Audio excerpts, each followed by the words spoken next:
그런즉 너희가 어떻게 행할지를 자세히 주의하여 지혜 없는 자같이 하지 말고 지혜 있는 자같이.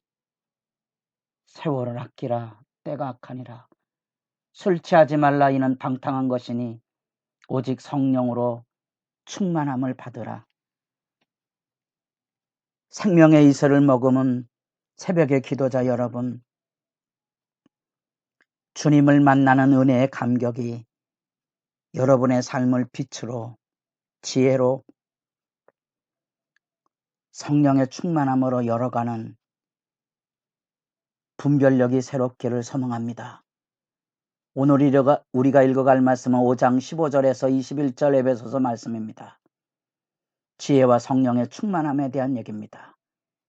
하나님의 사랑받는 자녀, 하나님의 사랑받는 자녀, 그리스도의 자기 희생을 실천할 수 있는 그 사람들은 음행과 탐욕으로 이루어지는 현실에서 믿음의 빛을 드러냅니다. 모든 착함과 의로움과 그 진실함, 이제 그 삶을 살아가는 지혜와 성령의 도우심에 대한 얘기가 들려져 가고 있습니다. 그래서 오늘 우리는 이 실천 명령 앞에 지혜와 성령의 말씀을 듣게 됩니다. 우리가 에베소서 1장에서 3장까지 읽어가며 그리스도가 어떻게 우리에게 왔는가, 그 구원이 이제 우리가 어떻게 그리스도 안에 살 것인가, 구원의 삶으로 이루어지기 때문에 구원의 감격을 가진 1장과 3장의 그 감격의 기도가 2장에 나타난 구원과 교회의 관계 안에서 우리가 어떻게 서로 사랑함으로써 세상과 다른 빛의 역사를 비추며 살아갈 건가.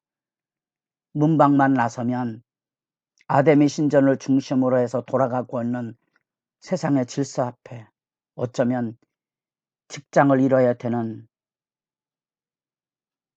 시대적인 상황,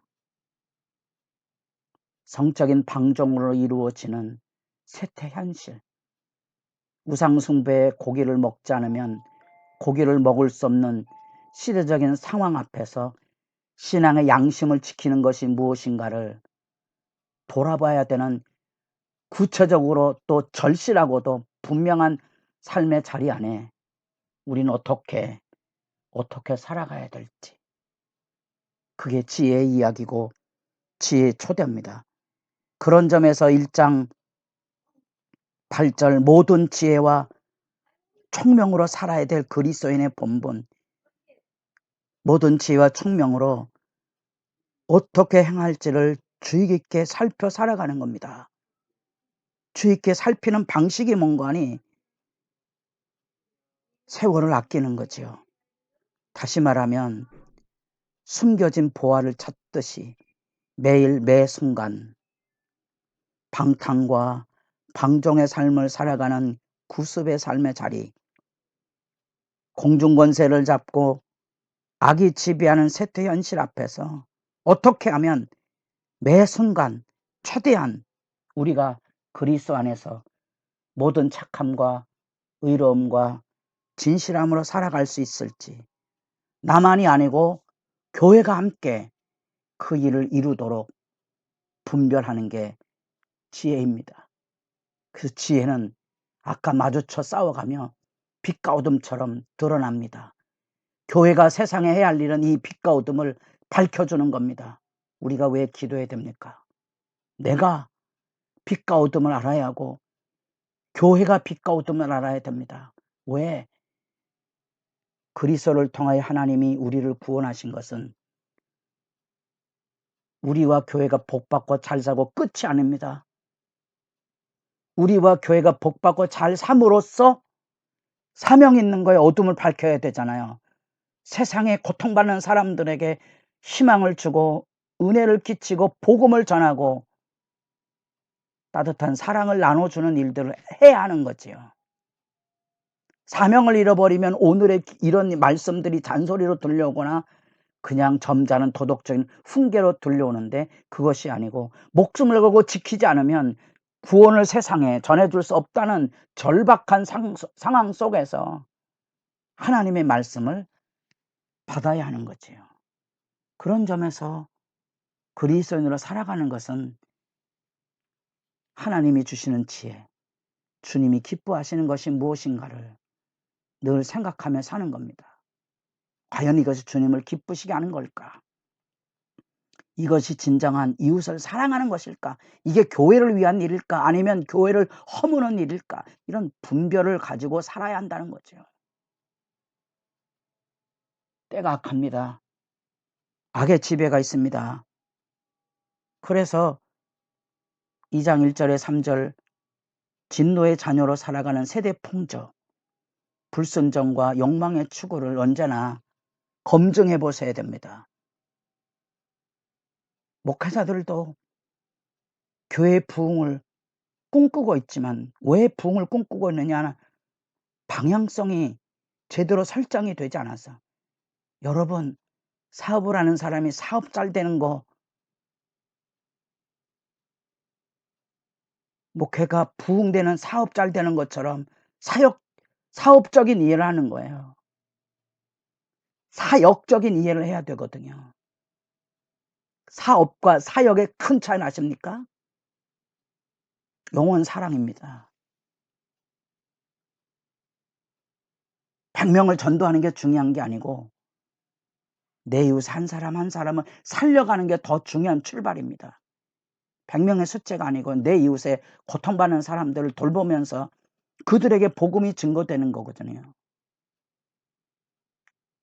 왜 가난한 자가 복 있다 그랬습니까? 고마움이지요. 우리가 전해야 될 복음은 가난한 사람들입니다.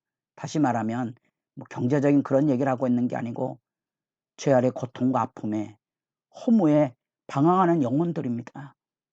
도와주셔야 되지요. 도와주셔야 됩니다. 그 사랑이 복음과 함께 비춰지는 겁니다. 그것이 우리가 분별해야 될 것이고 그런 점에서 그 분별은 우리 안에 성령의 충만함으로 나타나야 되는 거죠.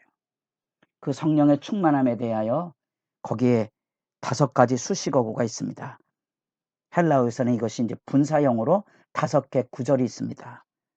첫째는 화답하고 노래하고 찬송하고 감사하고 복종하라, 이렇게 5개 구문이 성령의 충만함으로 이루어지는 실제의 모습을 보여주고 있습니다. 이게 성령의 충만한 삶의 실천적인 이야기입니다. 시와 찬송과 신령한 노래들로 서로 화답하며 그 공동체의 가치, 시와 찬송, 신령한 노래, 그것이 조목조목 무엇을 의미하는지에 대한 얘기보다는 일반적으로 초대교회에 가지고 있었던 구약의 시편들이 있었을 거고요. 그리스도 찬송시처럼 신앙 고백을 담아서 노래하고 있는 부분들, 우리가 뭐 빌립보서 2장 5절에서 11절 말씀에 나타난 것처럼 요한복음의 그 예수 그리스도에 대한 그 빛의 증언에 대한 얘기처럼 곳곳에서 신앙 고백의 찬송이들이 들려지고, 엄밀한 의미에서 에베소 1장 3절로부터 14절까지도 한 구절이잖아요. 한 문장입니다. 한 문장. 찬송하리로다.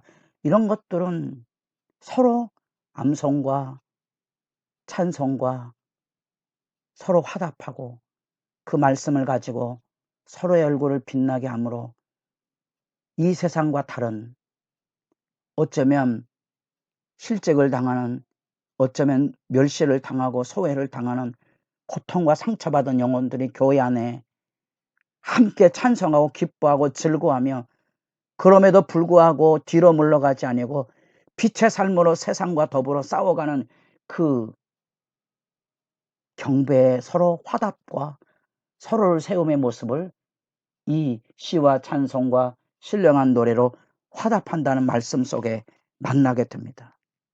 뿐 아니라 너희의 마음으로 주께 노래하며 또 찬송하고, 마음으로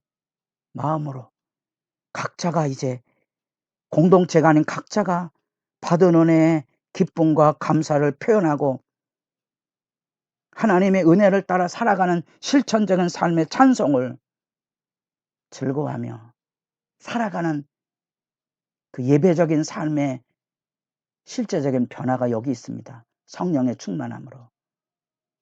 혹시 가정에 찬송과 감사와 기쁨의 노래가 있습니까? 교회 오면 이런 은혜와 사랑의 교제가 살아 있습니까? 절박하지 않습니까? 성령의 충만함이. 뿐 아니라 그것은 예배의 관계뿐 아니라 예배의 교제 안에 서로를 소중히 여기는 감사를 통하여 주님이 우리에게 주신 것, 세상은 많이 주셔야 감사하지만 그리스도 안에서 모든 것에 감사합니다. 적게 주셔도 선물이고 은혜이기 때문에 고맙고 감사함입니다. 그거 감사함의 실제입니다. 서두에 교회의 어둠에 대한 얘기를 했습니다. 5장 전체에 그 어둠에 대한 얘기를 하며 진정한 의미의 교회의 빛된 삶이 뭘까? 오늘날의 교회가 우상숭배에 찌들어 있다면 돈을 사랑하면 아닙니까? 왜? 감사가 없는 거죠.